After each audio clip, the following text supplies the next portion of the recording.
So we are, so we're live? Yes. We are, okay. Hello and welcome everybody to the February 28th. The meeting of the Kensington Municipal Advisory Council. Today is Wednesday, February the 28th. My name is Lloyd Cowell. I'm the chair. To my right is Chris Bryden. To my left, Adam Navickas, Ruel Cook, and Ben Berry.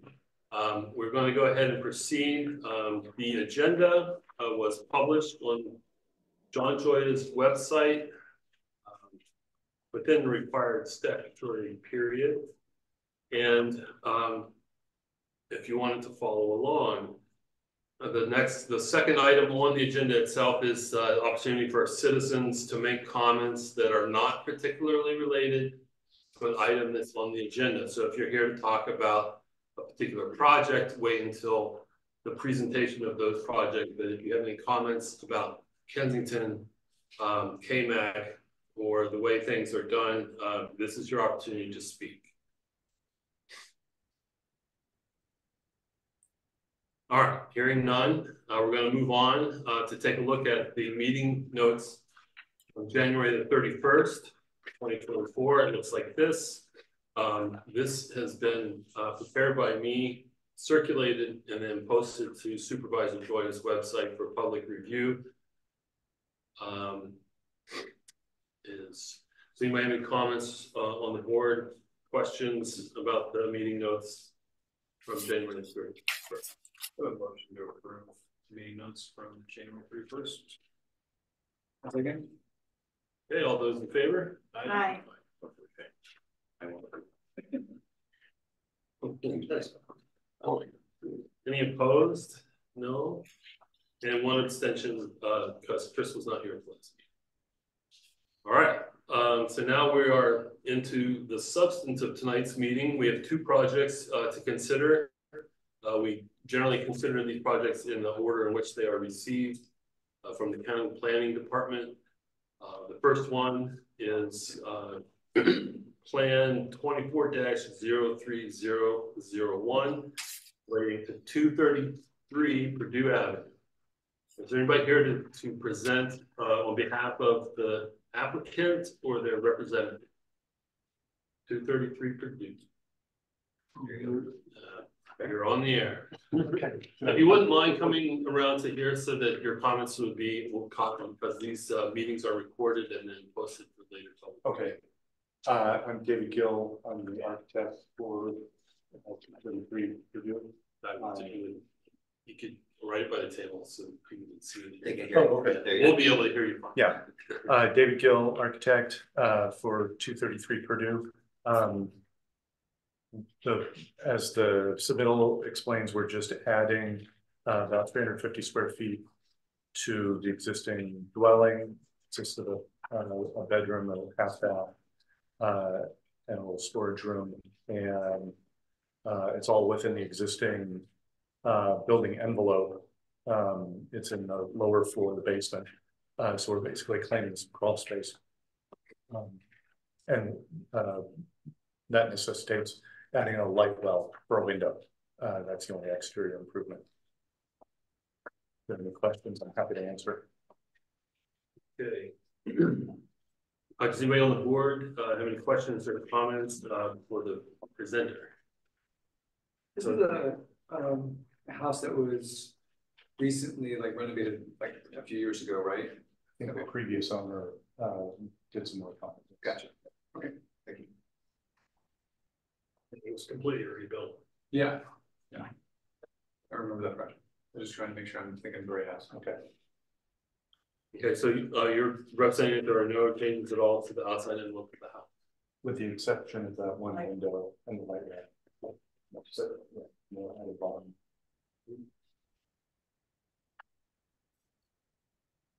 The property currently has two street fronts. Two in the garage, then two in the driveway.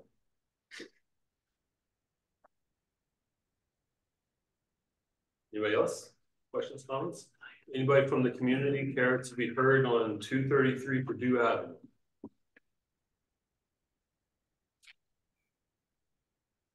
I see we have a Megan for 333 review. Hi, Megan. Do you have anything you want to ask or to tell us? I'm so sorry. I have a 4-month-old who cried over that. It's all right. I think you asked if we had any comment. I just want to echo what David said, which is that we're not expanding the footprint and we expect minimal disruption for our neighbors. We're just looking for more storage space as we accumulate baby things. So thanks very much. I'm also happy to answer any questions. Oh, does the other person in the room with you have any other comments? All right. So if there's anybody else want to be heard on this project before we close it for board discussion. No. So just talking amongst ourselves, any questions or comments, any discussions we had? Seems very straightforward. It's not having any impact. All right, anybody want to make a motion? Make a motion to approve 24-03001 233 per due. Second. All right, all those in favor? Aye. Any opposed? No. He just did that. Yeah. Getting used to how things work. That's right. All right, any opposed? Anybody? Okay, so 233 Purdue Avenue, 24-03001. The board will recommend approval and send that information to the county for the next steps that need to be taken for the property. Thank you for your efforts to improve our community and good luck. So, moving briskly, our final agenda item in terms of projects to be considered is 516 Beloit. The application number is 24-03003. Is anybody here to speak on behalf of the applicant or a representative for 516 Beloit? I'm the architect and the applicant is on Zoom. Fabulous. Can you approach? We just want to make sure that the substance of the presentation is captured for the video. So, it's all you. The floor is yours. Are you going to make any? Julio, who's the owner? Anybody wants to go first? You want to go first, Julio? We can't hear you. You must unmute first though. Or connect. To Zoom. Sorry, Robin, you can go ahead first, actually. All right. Yeah, this house originally built had 2 bedrooms with a basement, and some previous owner turned the basement into another bedroom with a bathroom, but it is not connected to the house. It's not set up as an accessory dwelling unit. It's really more of a an office study, which nowadays is worth a fortune. It used to be just kind of leftover space. So what we're hoping to do is connect up the detached garage to the house, which would allow a direct connection from the garage to the house, and add a second third bedroom, change the really tiny second bath into a half bath and put a new bath in. So we have a kids wing on the way to the garage, and the adults bedroom, and the rest of the house. Fantastic. All right. So has this kind of work been done, say at 520? Yeah. Can you tell us about that? It's be matched. It's pretty much like the other house. And I don't know when that was done, but it was done quite a long time ago. And so the behind, away from the street on this property is county EV mud property. It's the East Bay Mud Watershed Reservoir. In fact, when we were kids, it was a lake. Oh, okay. Yeah. Part of the lake around. Well, I'm not from around here. So. All right. That seems to be pretty clear from the drawings. Do we want to hear from the homeowner on this particular? Yeah, this is Julia. I'm the homeowner with my wife. And we moved into this house in summer of 2018, and we had our son and just my wife and I. And since then, we've had my daughter. And this is so they can have their own separate rooms.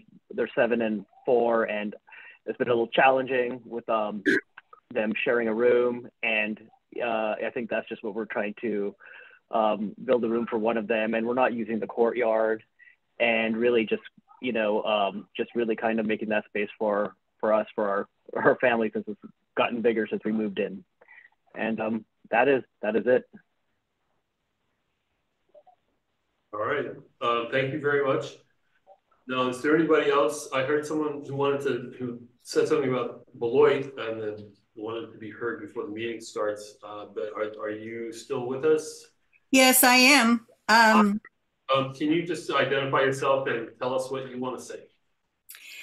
Thank you. My name's Ann Marks, and I live next to Julio, and my address is 510 Beloit, Kensington, California. And I do have some concerns, and I brought them to Julio. And my first concern that I brought to him was my concern about the water runoff or drainage from 516 Beloit, where he lives. There'll be a less amount of impervious surface area resulting from new construction. And I asked him, what are your plans for this added water coming from his property onto mine? And he said, oh, well, there's nothing to worry about. Don't worry about it. And I asked him again, are you sure that's your answer? And he said, yes. And it wasn't a satisfactory answer. So I sent a letter to the county zoning people expressing my concern about the water, because my property is right below his on the hill on this west side of his house. And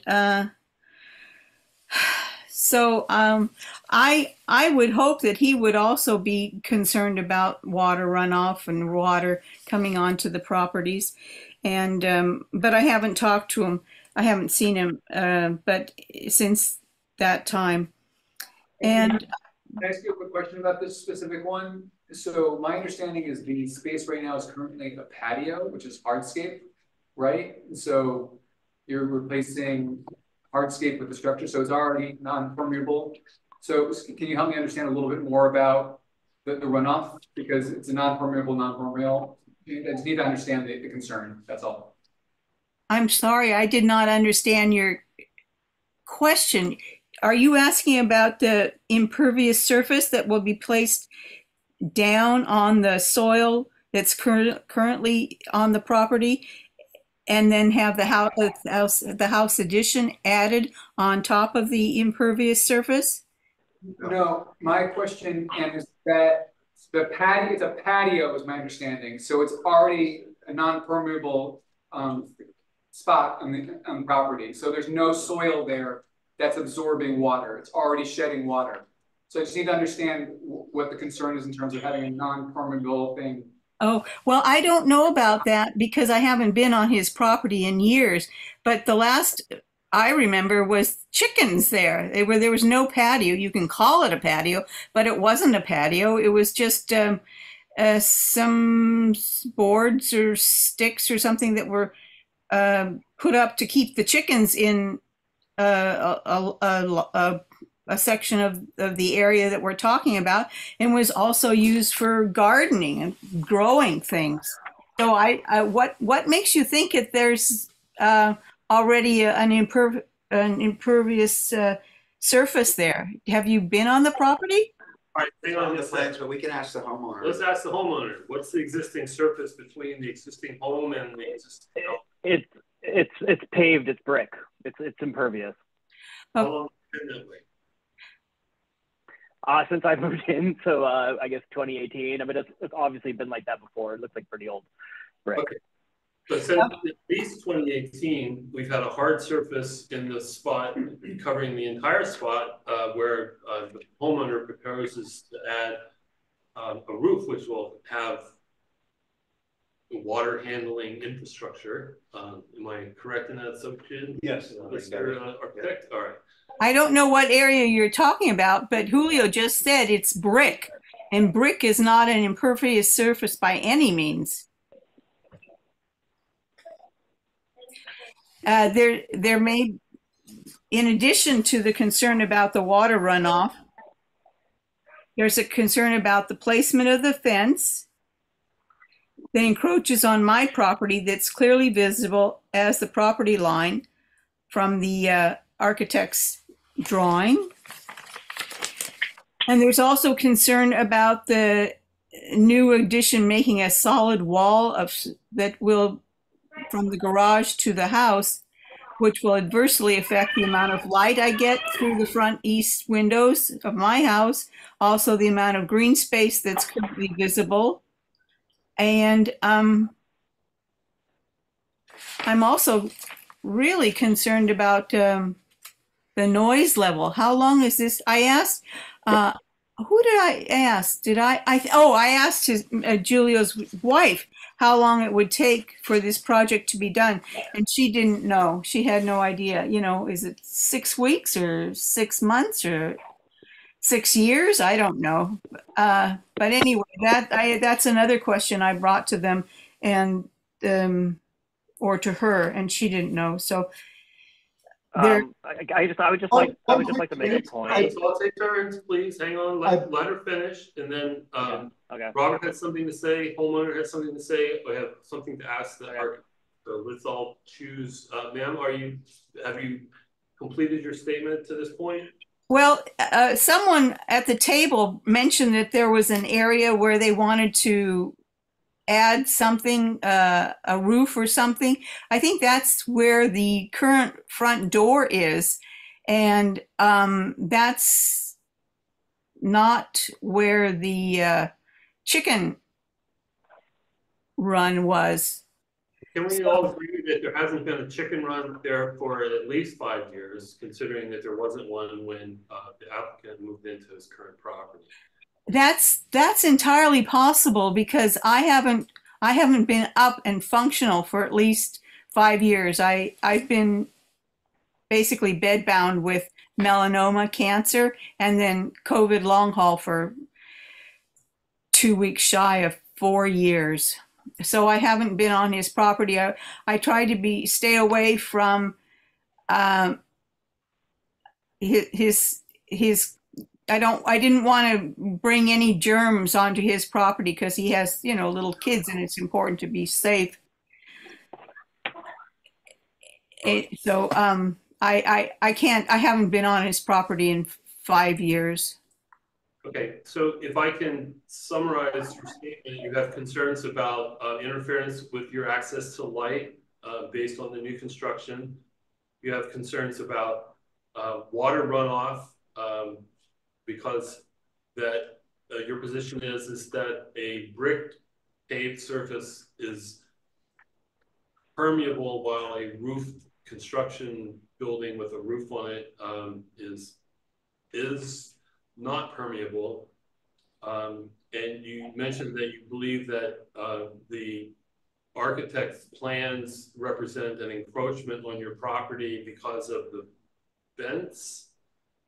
No, the architect's drawings don't. I think they show the fence, and they show a fence, and next to the fence, the property line. There are two different renderings or drawings on the architect's paper that show the property line, and next to it, near it, is the fence. Okay. I'll ask the architect, does the current project as planned contain any changes to any fences on the property? No. Is the height of the proposed addition similar in height to the envelope of the building in 520. What was your question? It's asking the architect, but About is it of your project the same? It certainly isn't any taller, and it could be lower. Yeah. There's thin curved floor level might be about the same as the floor level of 516. I didn't stare at It's it. a relatively flat area below you too. It's right when you kind of hit the hill there and it flattens out before you turn right under a peak. So it's actually not on a slope. If it slopes anywhere, it slopes to the old reservoir. Yeah. okay. Yeah. So it slopes to the back, not to the west. Are you aware that you're talking about different areas on the property? You've now talked about 3 different areas on the property, and they are not one and the same. They're different. Right, and we're taking each one of them in turn. Oh, okay. Applicants say that they are not trying to change any fences or walls or anything, and drawings with respect to property lines will have no effect now or in the future. The architect's drawings are construction, and nobody has the legal authority to change a property line based on a drawing that's submitted. Well, I'm trying to talk about the concerns that you've expressed there. well, I did express a concern about the fence. I said it's encroaching on my property, and that is clearly evident by. Well, sorry to interrupt you. The everything we're looking at, it has to do with this project. So unless the project was pushing the fence, where the fence is right now isn't part of this discussion. So we can't take information. So it has to be the impact of this project as proposed and how that would affect you. So when you say that it's blocking sunlight or potentially block sunlight, that could be something that you can make a statement of. But the fence in this case wouldn't really be part of the discussion. We're not.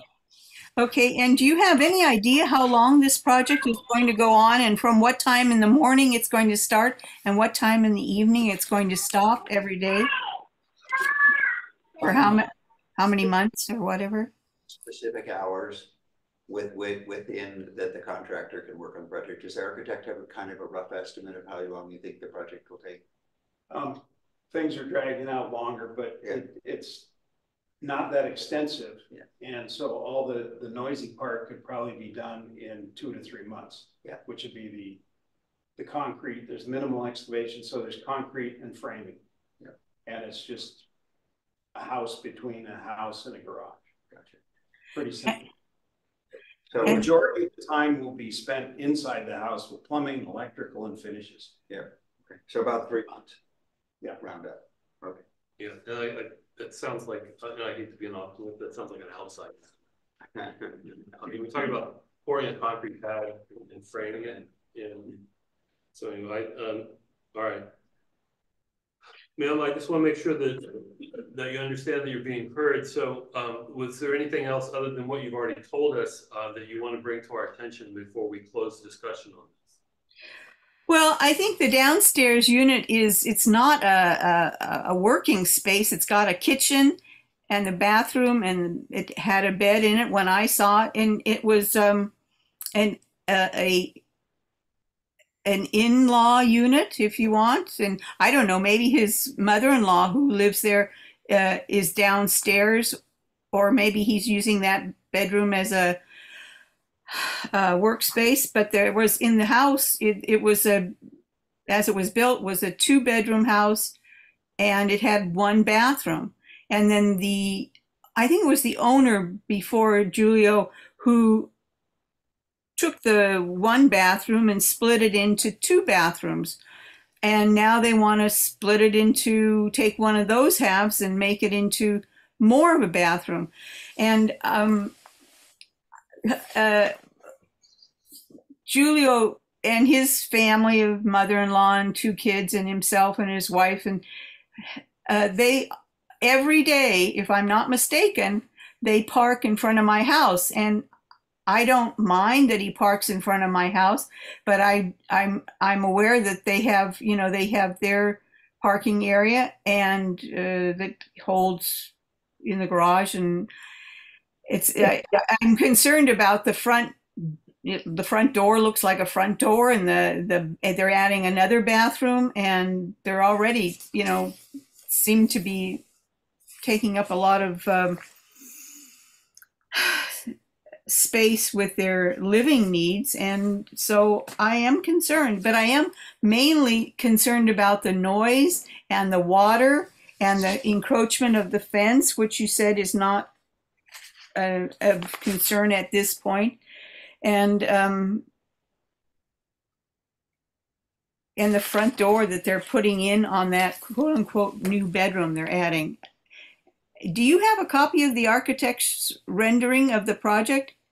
Yes, we have paper copies here. The plans have been posted to Supervisor Joya's website for a couple or 3 weeks now.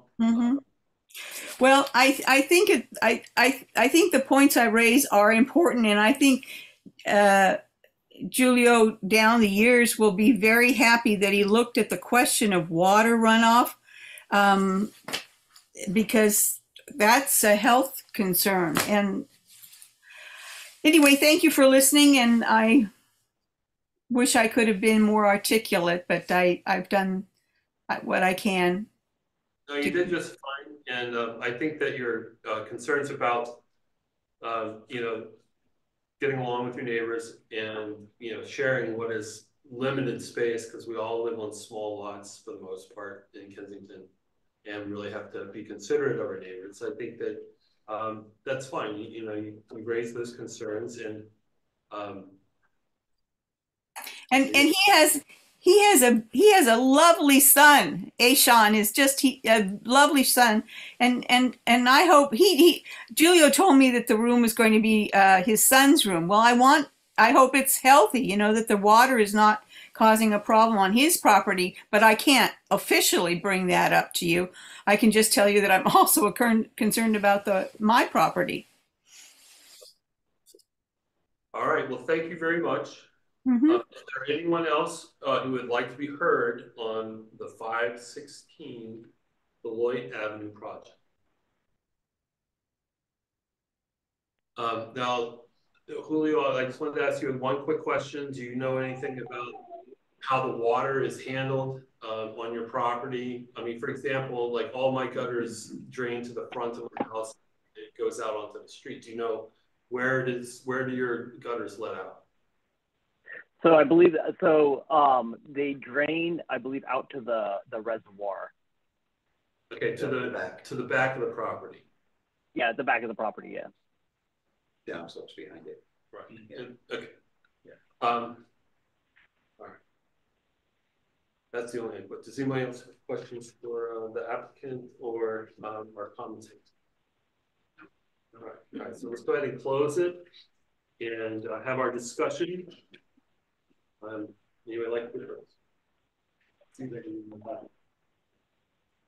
it does, and specifically to me, it looks like the property at 520 is nearly identical to what 516 will look like when it's finished. The connection to what appears to be possibly an older outbuilding and the rest of the house.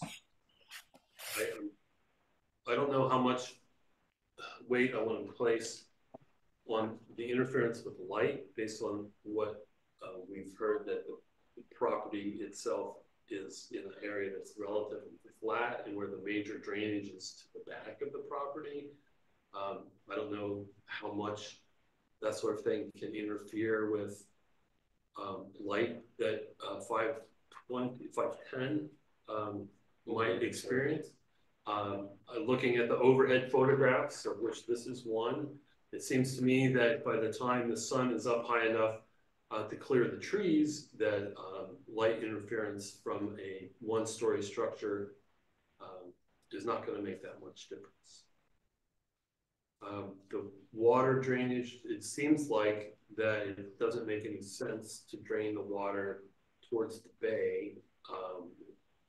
But rather it follows the topography and drains to the back of the property again, reservoir.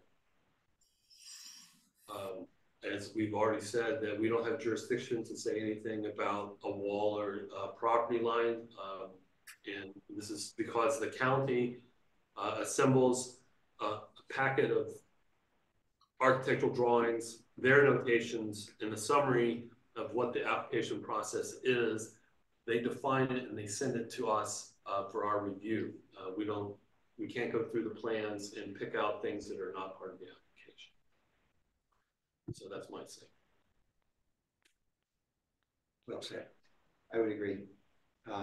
Again, knowing it's a relatively flat space, I think any of the sunlight is already taken by the adjacent property. So this property will mimic the one next to it because it slopes down to the west.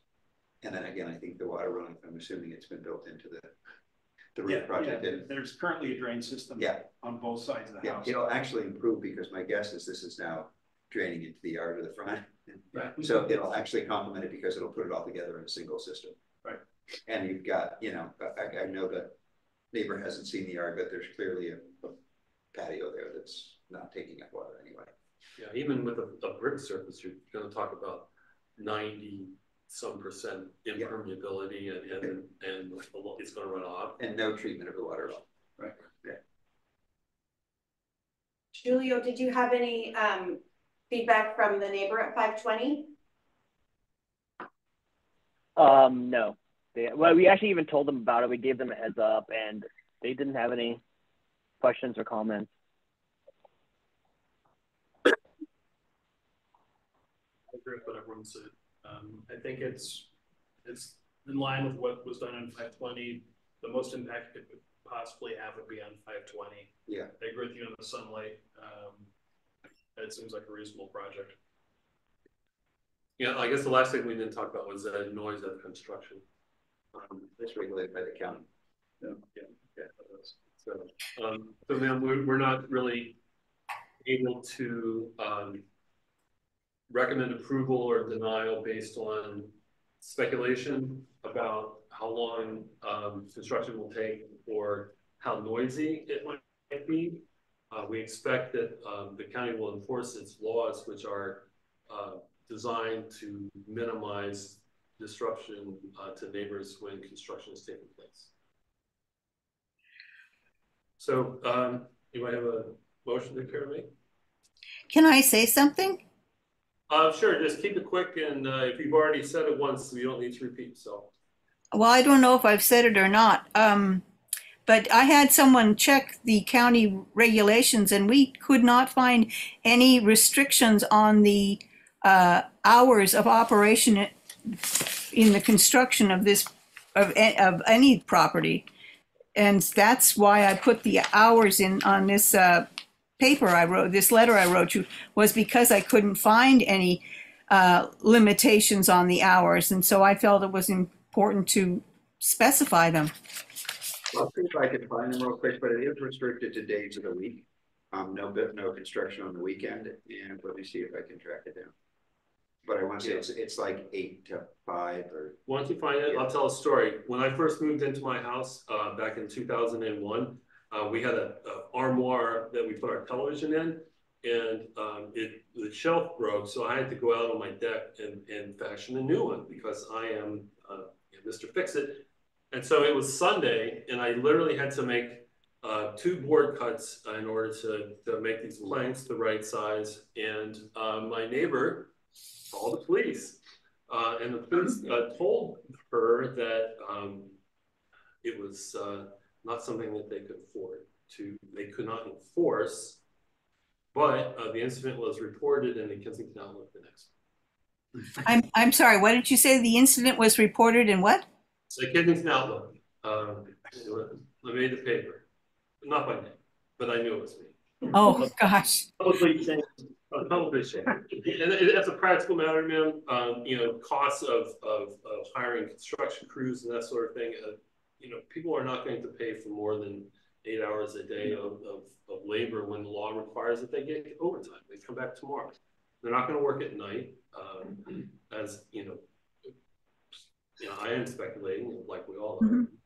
Well, when I asked about how long the construction would take, I was told the noisy part would take 2 to 3 months. And I don't know what the definition of noisy part is, but I am hoping that it'll be completed if it happens, that it'll be completed in 2 or 3 months. Everything. I just don't think it's gonna be 2, 3 months of solid noise and, you know, I think that when it comes to any kind of construction, there's gonna be a noisy part. Yep. And so we have to accept the fact that people are going to need to be able to do things on their homes, you know, that are sometimes going to be loud, and they should be respectful. And if they're not being respectful, there should be dialogue between the neighbors to try and find a way to respect each other's time to have some peace and quiet in their homes. So Yeah. this is a discrete project, you know, and so the noisy part of this project is not gonna last forever. I understand it can impact your life as well as other neighbors, you know, and again, it's just not something that we can really make a decision. We can't base our decision based on how much noise the project is going to make. That's not within our purview, unfortunately. Yeah, we can't, but the county regulated, what I found is Monday through Friday, 7 a.m. to 9 p.m., Saturday or national holidays, 8 a.m. to 6 p.m. No work on Sundays. 7 to 9 p.m. I think another thing that we're not thinking of here is that the applicant has a family with young children and that live in the house, and I assume are going to continue living in the house during the time the construction project is underway. Those young children have early bedtimes, and if they're not in school, it's, you know, I think there's going to be some urgency on this, but you know, Well, that's a good point. even if it is noisy, it's not enough for us to deny the opportunity for a person who owns property to improve it. Mm-hmm. So I make a motion to recommend approval for 24-03003, 516 Beloit Avenue. A second. Are all those in favor? Aye. All right, any opposed? All right, we will recommend approval. Ma'am, your comments and concerns, in addition to being expressed to your neighbors, are going to be part of the video of this meeting, which will be available for later review by interested parties and also the County Planning Commission. So you just be aware that if you are not happy with our decision, you can request a hearing at the county level.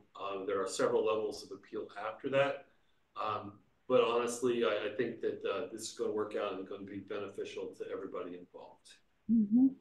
Well, thank you for your consideration. Yes, ma'am. Thank you. All right. Is that last? Thank you. Okay. Do I have a motion to something? Oh, you were. That's right. I cut you off, and I apologize. No worries. It's a different item. Michelle Reinhardt is here from the CCCPD. Hi, Michelle. Yep. Hi. Hello, board members. How are you? Fabulous. As always. All right. So you're not on the agenda, but let's hear what you got. Just really quick, Julio, and if you don't want to stay on for this, you don't have to. Your part of the agenda is done, but you're welcome to listen to this as well if you like it. Thank you. I will take off. Thank you so much. Bye. Okay, Michelle, you got the floor. Thank you so much, board, for making time for me. As promised, I told the board that I would attend your monthly meetings to provide updates from the Confire Wildfire Mitigation Program. Our program currently has received 182 projects through December of 2023. 79 remain completed. The limitations to those project completions were due directly to funding capacity. Remaining projects will be addressed this year. We encourage mitigation groups and individual residents to identify additional mitigation work throughout Kensington. Please feel free to reach out if additional support is needed to enter your project. Specifically, residents are encouraged to apply for the Low-Income Exterior Hazard Control Program. This program allows for $1,500 to address Zone 0 defensible space projects. Zone 0, as you know, is the area 0 to 5 feet from your structure. It does require last year's tax return to verify your income on a sliding scale. Please redact your social security number as it is not needed to determine eligibility. More information can be found about all of our programs, and specifically the Low-Income Exterior Hazard Control Program, at our district website, at www.cccfpd.org. On January 9th, the board approved an application for a CAL FIRE grant in the amount of $1.1 million for a 73-acre shaded fuel break project in the East Richmond Heights area. This grant was submitted on January 10th. The shaded fuel break will reduce fuel loads relative to areas outside of the fuel break, and the shade provided by the canopy improves the microclimate conditions of the underlying fuels. The shaded fuel break is intended to help reduce fuel loading while also providing a defensible position for fire crews to engage in fire suppression. Letters of support have been received from the City of Richmond and the East Bay Regional Park District. Representatives from Supervisor Joya's office currently have a project map available for review. I do realize that this area of project is just north of the Kensington area, but planning for future expansion of this shaded fuel break is important to understand where we start. We would like to thank Supervisor Joya's office, specifically Robert and Ronnie, for their collaboration and ongoing support. I thank you for your time, and we are open to answering any questions.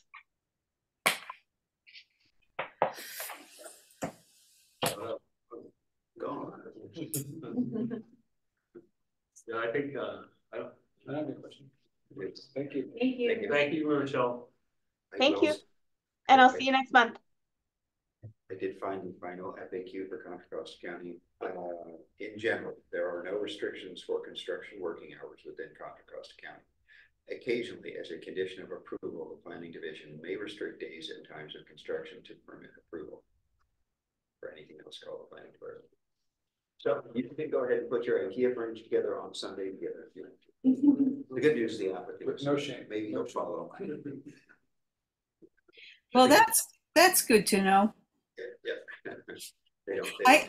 I forgot to mention that something, but the person who brought up the water concerns is a licensed California civil engineer, Berkeley 2 degrees grad, who lived at 510 Beloit for 7 years.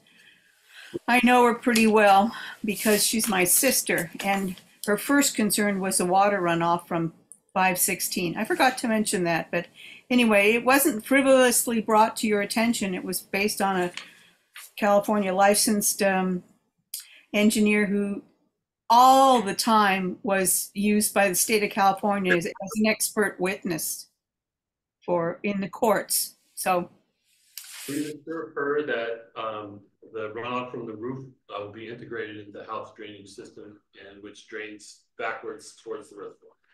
yeah. All right. Okay. We have a motion to adjourn.